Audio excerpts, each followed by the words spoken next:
জিন জাতিরা জিনরা বাঁচে বেশি দিন, 3000-4000 বছর ধরে তারা বাঁচে। আমি একটা জিনের সঙ্গে কথা বলেছিলাম, সেই জিনের বয়স আপনার 1300 বছর। কত বছর?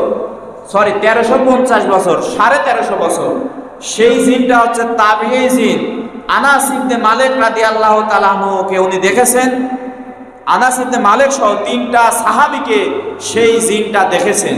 অর্থাৎ সেই জিনটা বয়োবৃদ্ধ, হায়াত রানিং বর্তমান বয়স 1350 বছর। এই জন্য জিনটা হাজার হাজার বছর বাঁচে।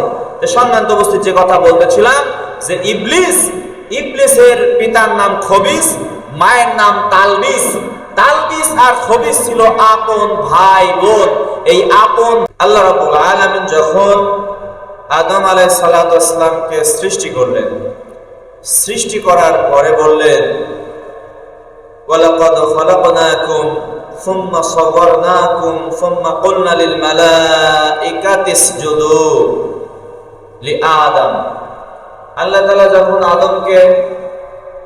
আদমকে সৃষ্টি করার পর বললেন তুমি আনুগত্য প্রকাশ করো, মাথা নত করো।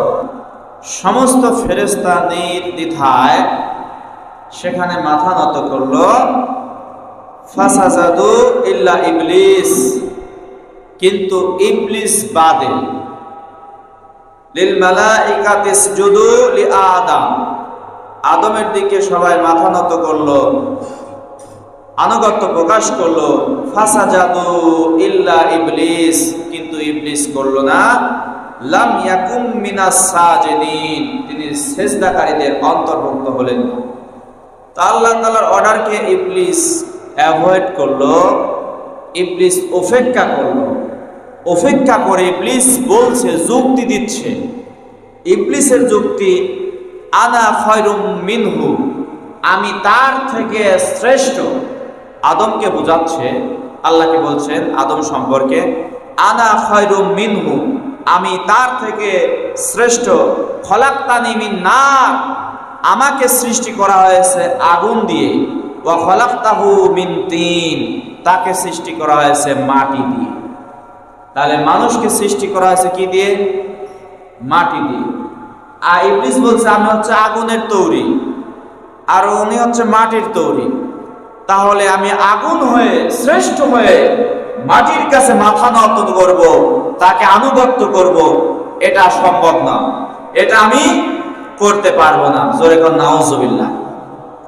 আর সমস্ত ফেরেশতা আল্লাহ তাআলার অর্ডার পাওয়া মাত্রই তারা আল্লাহ তাআলার কথাকে মেনে নিলেন এবং সেখানে আনুগত্য করলেন, সেজদা দিলেন। সুবহানাল্লাহ। সম্মানিত উপস্থিতি, এই ইবলিসের পরিচয় আমি দেব। ইবলিসের বাপের নাম খবিস। ইবলিসের বাপের নাম কি? খবিস। এই ইবলিসের মায়ের নাম তালখিস, নিলবিস। মায়ের নাম কি? নিলবিস। ইবলিসের বাপের নাম খবিস, মায়ের নাম নিলবিস। এই নিলবিস আর খবিস আপন ভাই বোন ছিলেন। কি ছিলেন? আপন ভাই বোন ছিলেন। খবিস আর নিলবিসের সন্তান হচ্ছে ইবলিস, আর খবিস আর নিলবিস ছিল আপন ভাই বোন। আপন ভাই বোনের সন্তান, জারজ সন্তান হলো এই ইবলিস। এই জন্য এত বড় খারাপ। সম্মানিত উপস্থিতি, এই ইবলিসের দাদার নাম ছিল হামুস। দাদার নাম কি? হামুস। আর ইবলিসের ছেলের নাম তালখিস। তালখিসের ছেলের নাম হাম। হামের ছেলের নাম হিম। আর আপনার হচ্ছে জিন জাতির আদি পিতা তারান্নুস। নাম কি বললাম? জিন জাতির আদি পিতার নাম তারান্নুস। মানুষের আদি পিতার নাম কি? আদম আলাইহিস সালাম। আমাদের আদি পিতা আদম আলাইহিস সালাম হায়াত পেয়েছিল 1000 বছর। কত বছর? 1000 বছর। আর জিন জাতির আদি পিতা অর্থাৎ ইবলিসের আদি পিতার নাম হচ্ছে তারান্নুস। এই তারান্নুসের হায়াত ছিল 60,000 বছর। কত বছর?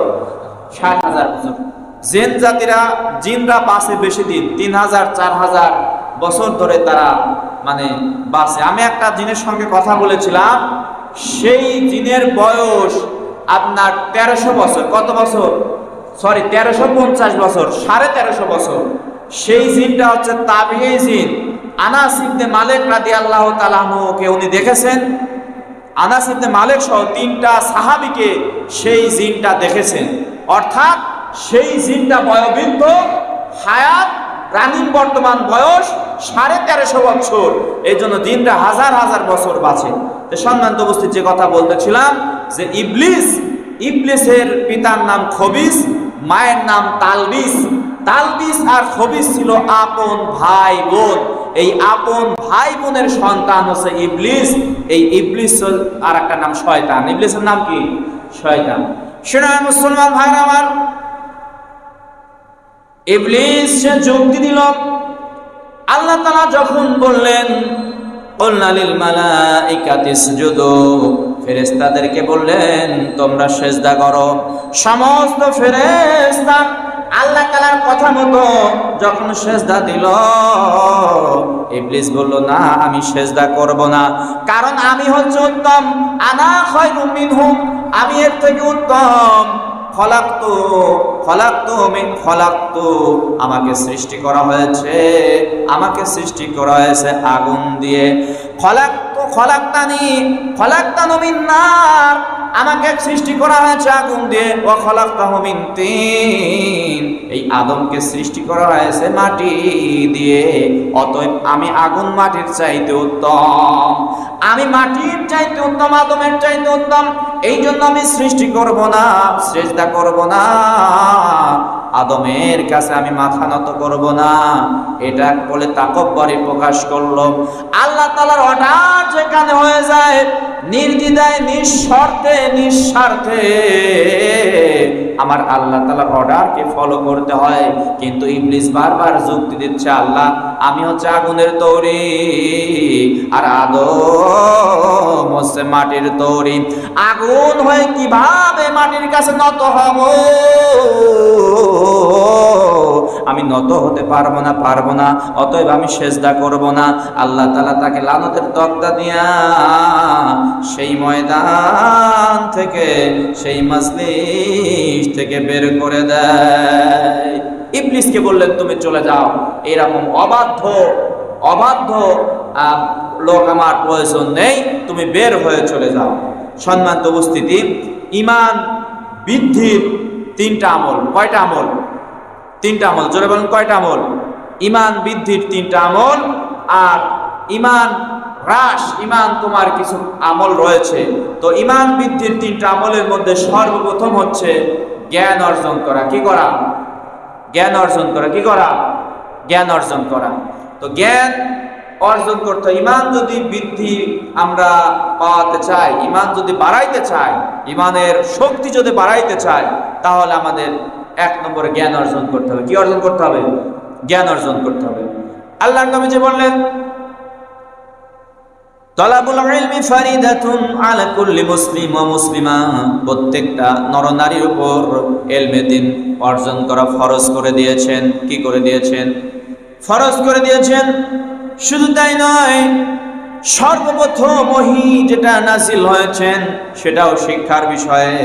আল্লাহ তাআলা বলেন ইকরা বিসমি রাব্বিকাল্লাযী খালাক, খালাকাল ইনসানা মিন আলাক, ইকরা ওয়া রাব্বুকাল আকরাম, আল্লাযী আল্লামা বিল কলম, আল্লামাল ইনসানা মা লাম ইয়ালাম। সর্বপ্রথম ওই হচ্ছে শিক্ষার বিষয়ে।